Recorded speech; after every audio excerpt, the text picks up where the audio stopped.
A diplomatic boycott of the Beijing Olympics, protectionist U.S. policies that could hurt the Canadian auto sector. And why is the U.S. asking to open more oil from OPEC, but not from Canada? For Canada's closest relationship, there are certainly, and suddenly, lots of issues pushing these two countries apart. But now that President Joe Biden has a new ambassador in Canada, will some of these issues finally get resolved? The new ambassador's name, David Cohen. And he knows President Biden very well. He's known him for more than 3 decades. So he does have the president's ear, which is key for any ambassador. He also knows politics as the former chief of staff to the mayor of Philadelphia. Ambassador Cohen's a lawyer, but he's probably best known as the former senior executive at the telecom giant Comcast, so he knows that industry as well. But what are his priorities when it comes to Canada? Let's find out.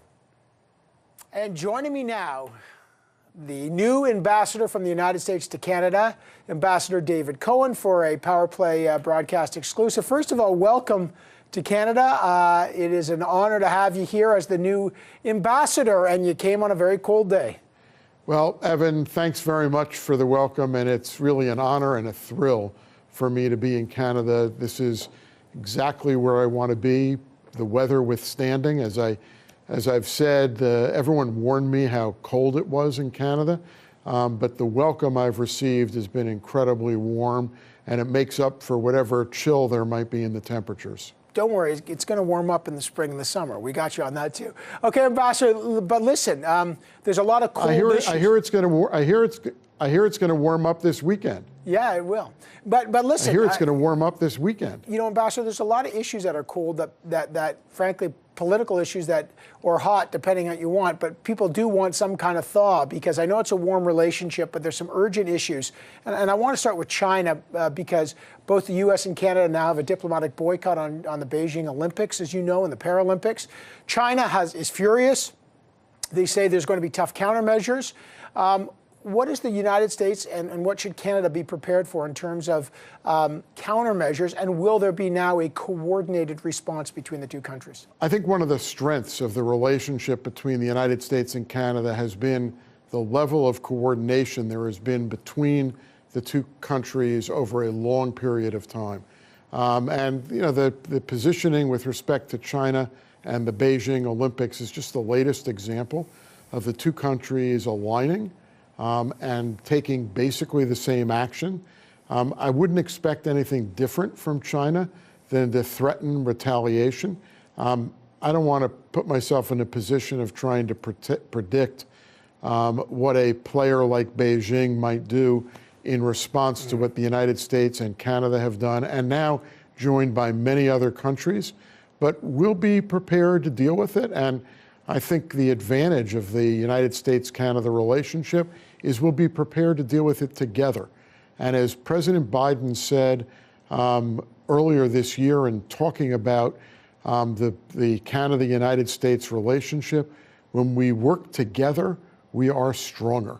Right. And I think being coordinated like these two countries are really makes us strong and puts us both in a leadership position around the world for dealing with China and for pursuing the interests of democracy.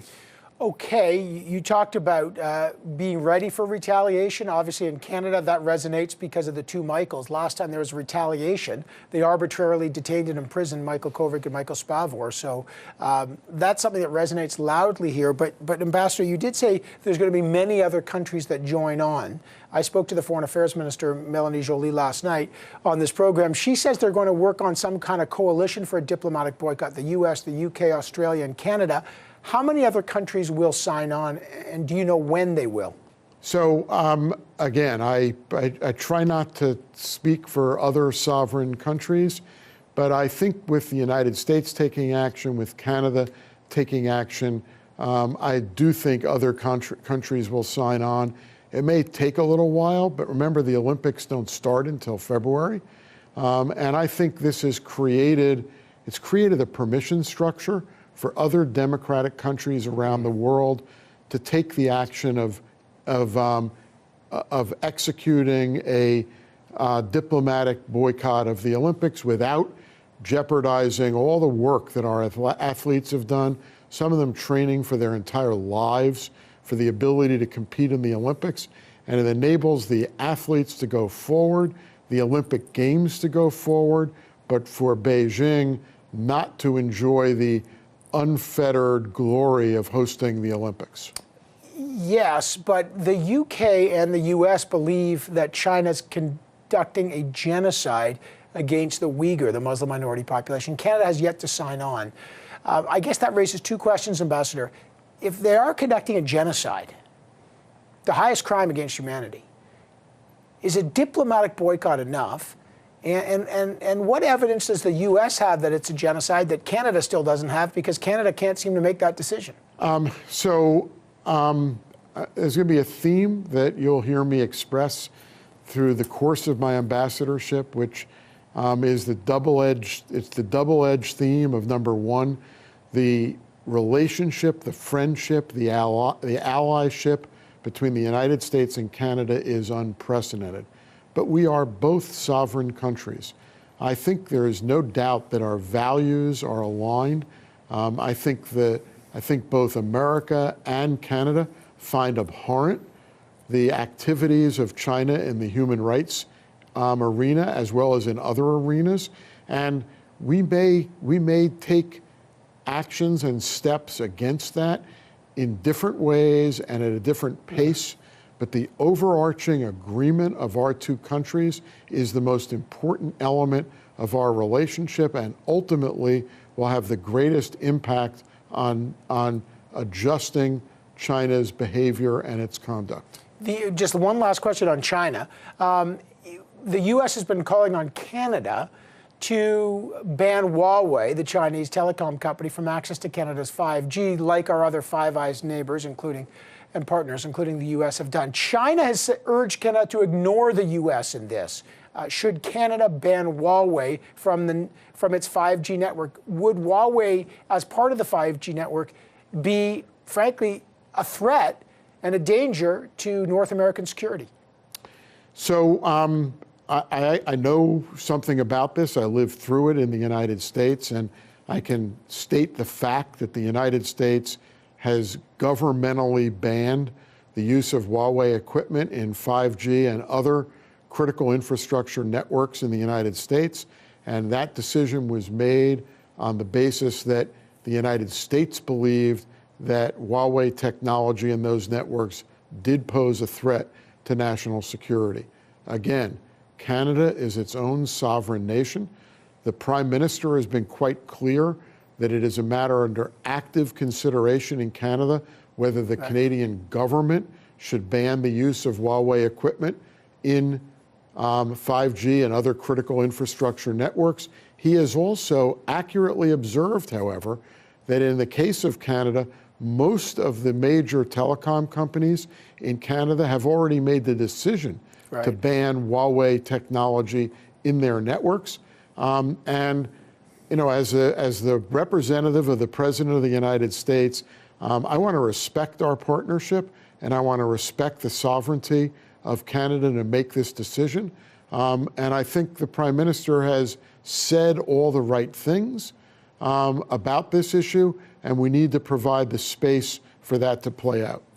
It's been 3 years, the space. Let me go to trade. It's a great partner, except the U.S. keeps hitting Canada with these Buy American policies. You know, the biggest irritant right now, to use the nomenclature of trade, is the electric vehicles, but there is softwood lumber and potatoes and others. But let me start with the electric vehicle tax credit. $12,500 tax credit for American-made electric vehicles and unionized factories in the U.S. Canada sees this as a direct shot at its auto industry, which is our second largest export industry. Canada, the government views this as a violation of the new NAFTA, CUSMA, whatever we want to call it today. Will this tax credit for electric vehicles be rescinded? And what's the explanation for what some see it as crippling the Canadian auto industry? It is a legislative proposal. That proposal has not passed. It is subject to debate. It is subject to amendment. And there is nothing to rescind at this point because the provision does not exist. What I'm going to return to, though, is the overall size and strength of the United States-Canada commercial relationship 2 billion Canadian dollars a day in trade and commerce across our borders. There's no more important trading partner for the United States. There's no more important trading partner for Canada. And you have to assess electric vehicles and any other trade disputes we may have against the size and the scope and the impact of our enormous trading relationship. That relationship supports millions of jobs on both sides of the border. To me, the test of a relationship, like what the Canada and the United States have, is the way we deal with disagreements. When we agree with each other, there's not a problem. These disagreements we're having in the trade context remind me of family disagreements. We're so close, we work so closely together, our friendship is so important to us. We do behave like a family. But that doesn't mean we agree 100% of the time. And the test of the relationship is how we handle those disagreements. And right now, I think we're handling this disagreement appropriately. Canada has engaged in the United States, in Washington, lobbying on the Hill. They've engaged with the administration. There is a productive dialogue that is occurring. And the entire issue is being discussed among adults in a civil fashion. And I think we have to allow that process to play out before we declare defeat in what is an incredibly significant and important overall commercial relationship. Can Canadian officials count on you not only to hear the deep concerns for the auto industry, but also to say this is not helping, and this could violate the new NAFTA, but also can they count on you to bring that message to Joe Biden that this is not going to help? Auto parts passed 20-odd times back and forth of the border. That particular proposed piece of legislation, not helpful. Where are you on it? So again, I want to unpack the question a little bit.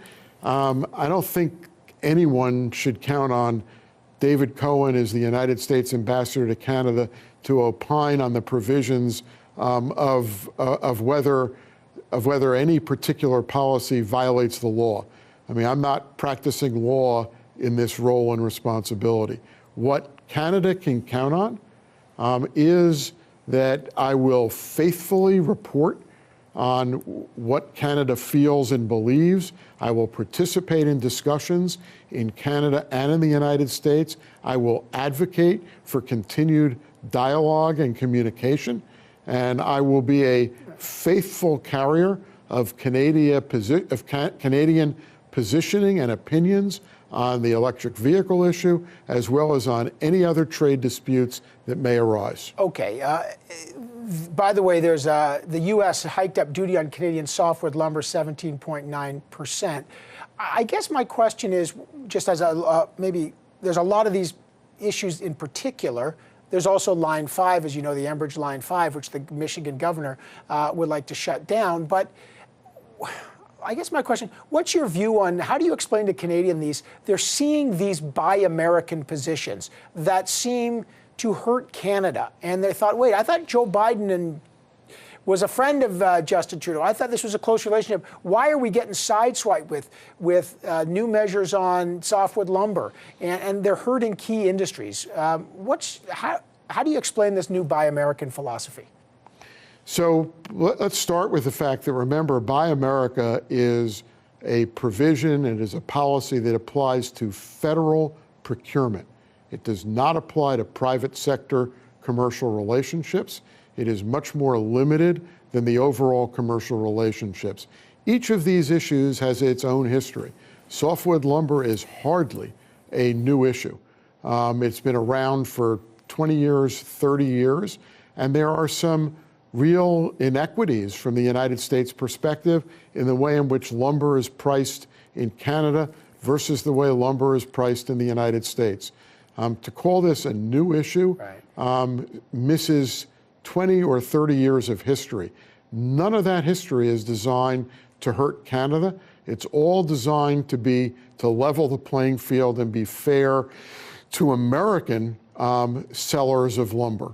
And I think you have to look at each of these disputes as individual disputes, but you must judge them against the overall size and the overall closeness of the commercial arrangements between Canada and the United States.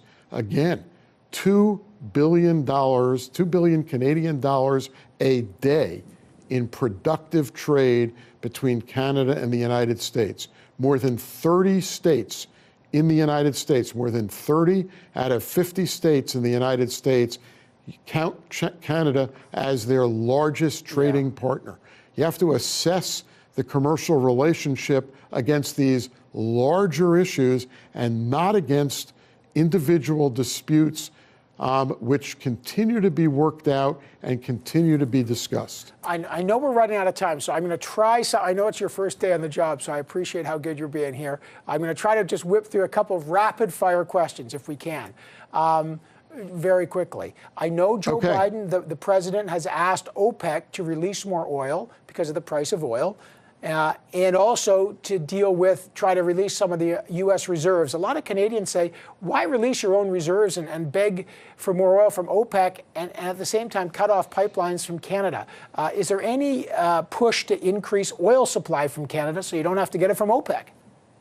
Well, Canada is already the United States' largest energy trading partner.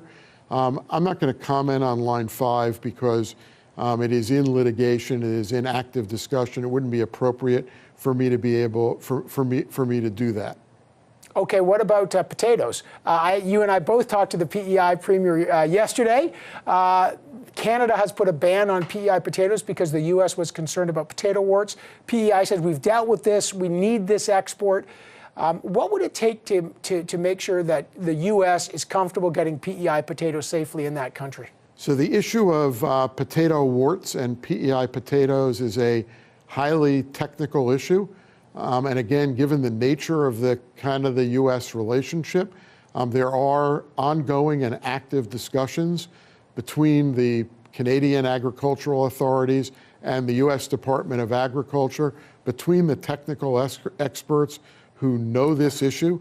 Prime Minister Trudeau noted the ongoing technical discussions, and I'm going to echo his comments and note those discussions and say that it's in everyone's interest, Canadian interest and U.S. interest, to find a workable solution, supported by science to enable PEI potatoes to once again be sold in the United States and Puerto Rico. The border issue, the arrival of the Omicron variant, travel to the U.S., the new restrictions, everyone's worried about it. What is your most urgent file as you start your term here? So my most urgent file in connection with the border is to make sure that the two countries are working together and to make sure that we're making scientific, medically based decisions. I understand the urgency of having a fully open border. I was very, very glad when the borders largely opened up.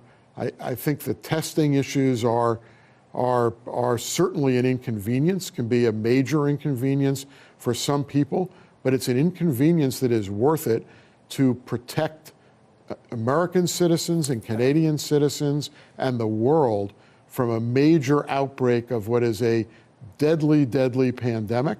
And so again, I think we have to defer to the doctors, to the medicine, to the science, and understand that as elected and appointed officials, we hear the people, we understand the importance of opening the border, but we must respect medical science and make sure that in opening the border, we do not unwittingly unleash another wave of a pandemic that could close our borders down for months and months. Okay, here's my last question, and before I get in trouble for this myself.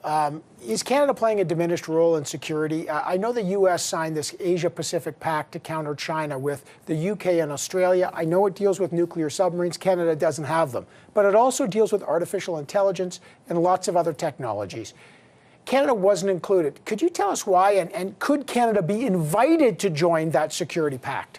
So, look, Canada and the United States have a near unique defense partnership and relationship. In NORAD, we have the only bi-country defense alliance in the world. Canada and the U.S. are obviously central partners to NATO. Canada simply historically was not part of that particular group. I view that agreement as supplementary and complementary to the major defense alliance and defense agreements that Canada and the United States already have. I don't think it's meant to replace the Canada-U.S. relationship or any of our agreements. And I think in the wake of that agreement, we will continue to work as closely with Canada as we have in the past to align our defense interests and to make sure that we remain the closest of allies in the world. Well, you have a busy plate, sir, and I can't tell you how much I appreciate you taking all the time to talk to us today on your, I think it's your second day. Ambassador Cohen, welcome to Canada. I look forward to many more conversations and substantial issues between our two, as you say, incredibly close countries. Thank you, sir. Well, Evan, thank you for all the time, and I just will close by expressing again how incredibly excited I am about this opportunity and the ability to take this great partnership and relationship to help smooth over any rough edges, but to help to nurture it and to build it, for me, is the professional opportunity of a lifetime.